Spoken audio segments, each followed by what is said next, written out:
I've seen these two versions of Star Wars figures on the shelves for a while, and I wanted to see what the difference was. We have here the retro, we have here the vintage. I want to see the difference between the two. I want to see how they're similar, how they're different, and which one's better.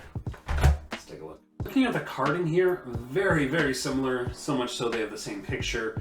This one has the retro branding on it though. And also you can see it has a little like scuff marks as if it is old, which is a cool little touch. It continues in the back as well. But both have very similar clear packaging with that in the front. In the back here, you see here, this is the vintage collection, and they have the different other figures here. They actually have pictures. Here for this one, the other one, you don't have the pictures. They do have a little write-up, whereas this one does not. I feel like those write-ups sometimes are unnecessary and very general. If you're buying this figure, you know something about it. So I feel like those are unnecessary, and I do like to see this better here. Both include the Kenner branding underneath it on the side here. Both have lightsabers. This one has a few other accessories. We'll figure that out when we open them up. So this is the vintage collection out of the box. This one's the retro collection out of the box. If you watched my unboxing of the vintage collection, I mentioned all of the small accessories, and we can take a look at those now. This is a little robot thing, and you can see you can't even see them. They're stuck in, my hands are too large for these things.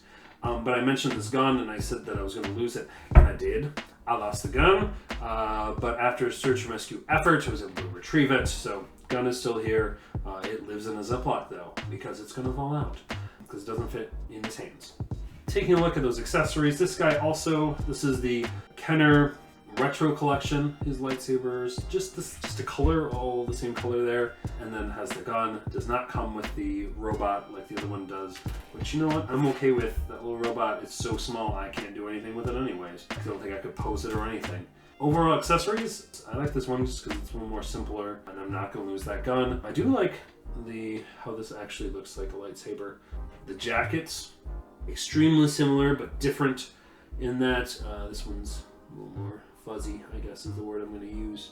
I do think I like this one with the accessories a little better.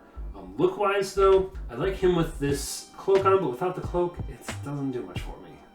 Just the way his articulation, and he's so articulate, which is good, but the fact he's articulated means that he's so small, so it's hard to have continuity within that. Like that chest thing just looks kind of weird to me. However, his lack of articulation, I feel like, is a win in that. So nostalgia purposes, this guy is kind of cool in the fact that he was very similar to the old stuff. This guy not so much. But does definitely go along with the story as well of Obi-Wan, and looks a lot like it. Almost, I'd say exactly like Ewan McGregor there. Honestly, if this was the Black Series figure and was a little bigger, it probably would win. But however, with the articulation, all these small things that I'm going to lose, I'm going to say in this Figure Face-Off, we're going to have to give it to the retro collection. Just because I do love the way he looks with his cape and the lightsaber. I wish this guy had a regular lightsaber, but just with these, I'm going to lose these accessories. And like I mentioned with the articulation, it just kind of throws it off, being so highly articulated and being so small. So I think overall, while I'm not sure if I love the line, this retro collection, Obi-Wan, Wandering Jedi, is the winner. Which one did you like better? Do you like the retro collection or the vintage collection? Comment below, let me know. Also comment below if you also lost your blaster. This is going right back in the Ziploc. Also make sure that you subscribe so that way you're notified when we have new content out. Take a look at the playlist that's already on the screen. And that's going to give you some other Star Wars stuff that we've done. You might like that. Keep watching. Give us a like if you like the video. It's a new thing we're trying out, these Figure Face-Offs, and I'd like to know if they're doing well.